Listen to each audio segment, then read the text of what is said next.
If you're a business leader, professional or a founder, your work is thinking. And one of the best ways to improve how clearly and creatively you think is also one of the simplest. It's walking.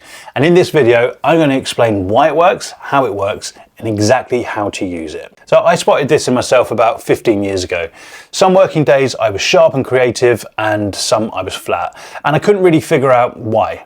But the good days, it turned out that they were the days where I'd walked or run that morning. Now, it took me ages to connect the dots, and when I finally read the science, it was almost kind of embarrassingly obvious, considering what I do for a living. Now, these days, a walk is a performance tool that I use before every day of hard working. And I completely get the resistance because I had it too. You know, half an hour of walking feels like half an hour where you're not working. And in the early days of my career, I thought that a walk in the middle of the day was basically bunking off, you know. Moving felt like the thing that you did once the real work had finished, if there's any time left. I want to make the case that this is exactly backwards. For a certain kind of work, the 30 minutes of movement isn't stolen from the thinking. It's a thing that makes the thinking any good. I'm Gavin Evers, and I've spent over 2 decades helping people who think for a living perform better at work by training their bodies. And this one is kind of personal because it's a lesson I've just had to relearn myself, but I'll come to that a bit later. We've spoken before on this channel about getting yourself into the right state before deep, focused, kind of heads down work, and getting a bit more activated, a bit more switched on before deep analytical work that needs your full attention. Now, creative work is the exception. It's the one kind of thinking where the answer isn't more activation, it's less. Here's the distinction that matters, and it's a real one in the research, not something I'm just making up. There's a kind of thinking where there's one right answer and your job is to get to it, you know, working through the numbers, finding the error, following the logic to the one place that it all leads to. That's called convergent thinking. You're kind of narrowing down. And there's a different kind where the whole point is to generate lots of possibilities. Where might this go? What else could we try? What's the angle that nobody's really thought of yet? That's divergent thinking.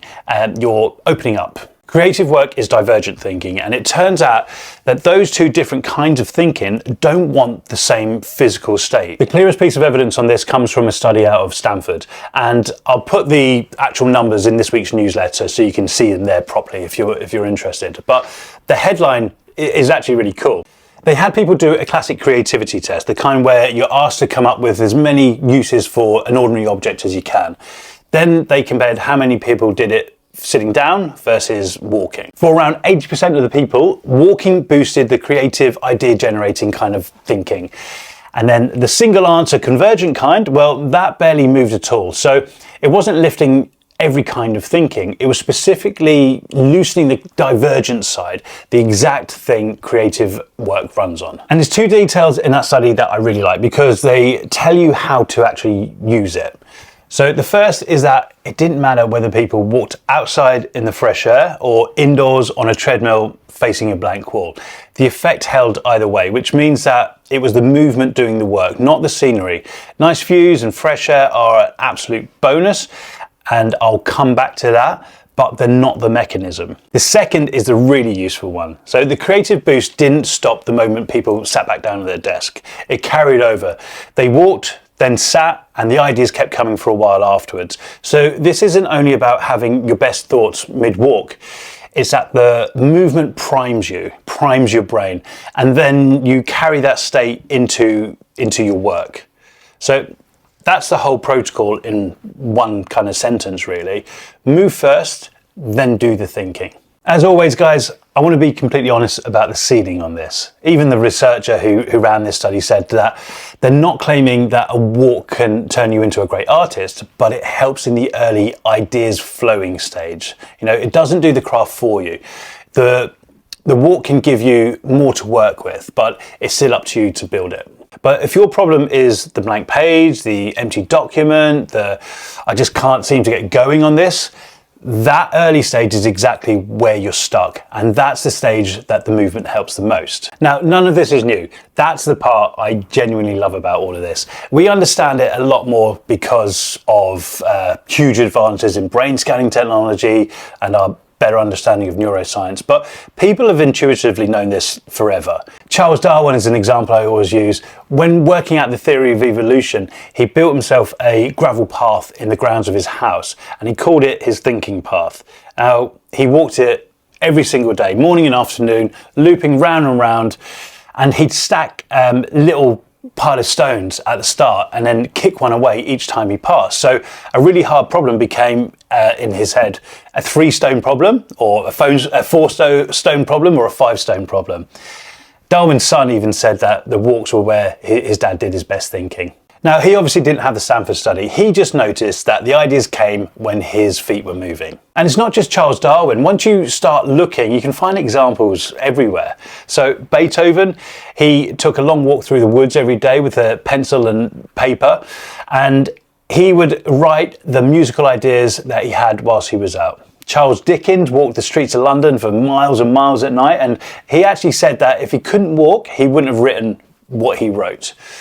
Steve Jobs, he was famous for holding his most important meetings on foot, walking and talking rather than kind of sitting around a round table.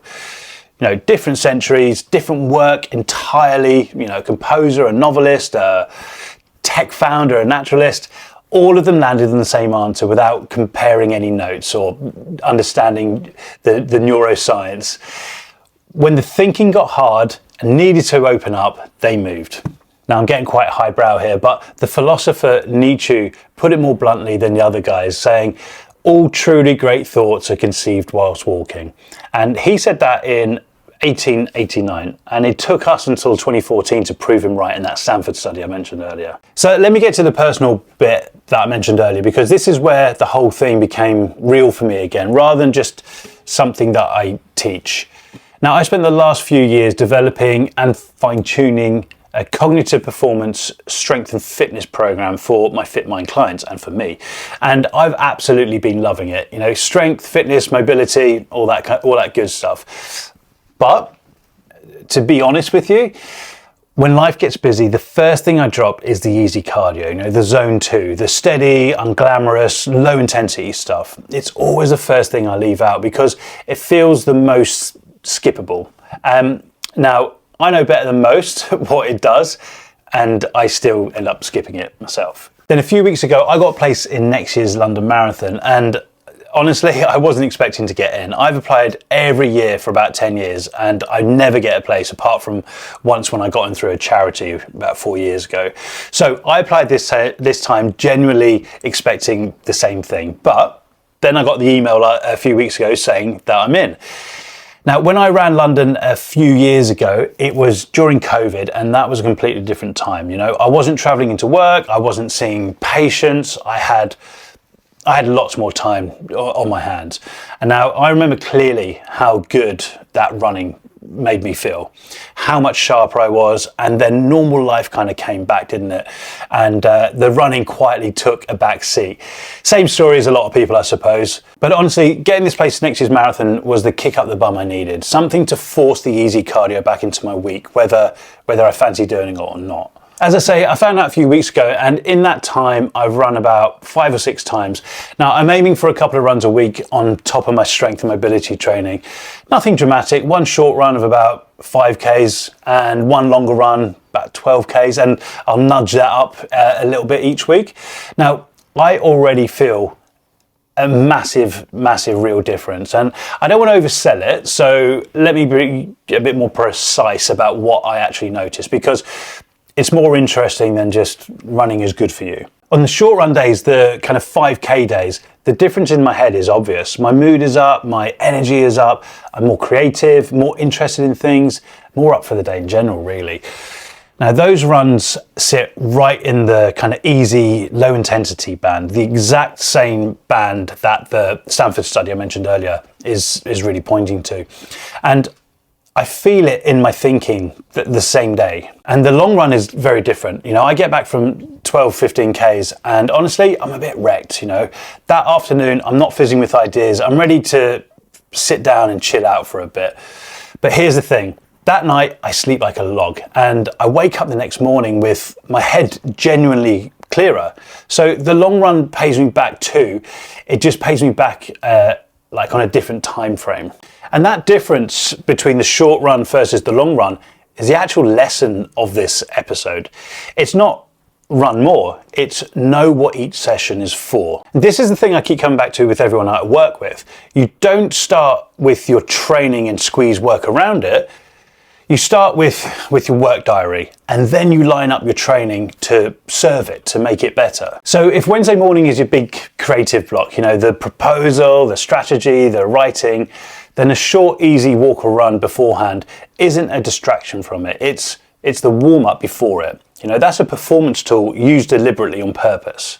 The long, hard session, the one that leaves you feeling a little bit wrecked in the afternoon, that doesn't go in a morning like that. That goes on a day where you can afford to be a little bit flat afterwards, and where what you're really banking on is the sleep and the clear head the next day, as well as the kind of, obvious health and fitness benefits that you get from it. Same person, same training, completely different effect depending on where it sits in your week. So get the timing right, and your movement stops kind of competing with your work and starts to optimize it. And that brings me on to the practical part. But before I go into that, I've got to honestly say that walking, I think, is the most underrated form of movement there is. I don't really think of walking as exercise at all. It's just how humans travel.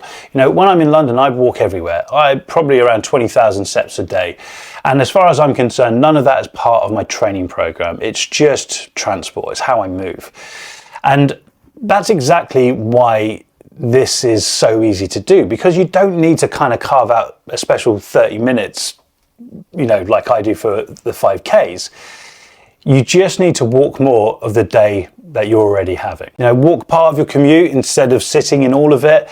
Take a phone call on foot instead of at your desk. Let your social life do some of the work too. Go for a walk with your partner or your mate and let it double as a catch up. Most of my social life happens on foot these days. My mates and I used to go to Prague for 3-day benders back in the day. Now we climb mountains in Wales to catch up, And when I'm at home with my kids, half our weekends are just driving somewhere so that we can walk, a beach, a forest, a park, whatever it might be. The low intensity zone 1 and zone 2 stuff is the easiest thing to include because it's meant to be easy. You're not trying to smash yourself, you're just trying to move. And the one bit of timing that matters most from that Stanford finding, move before the creative work, not necessarily during it. You don't have to have your brilliant ideas mid-walk. You move, you prime the system, and then you sit down and let it flow onto the page whilst it's all still nice and warm. Just one last thing quickly before I let you go. So you might have noticed that I said it doesn't matter whether you walk indoors or outside. Now, that's true for this specific creative effect. The movement is the thing. But getting outside into a bit of green, into some fresh air, almost certainly does other good things for your head.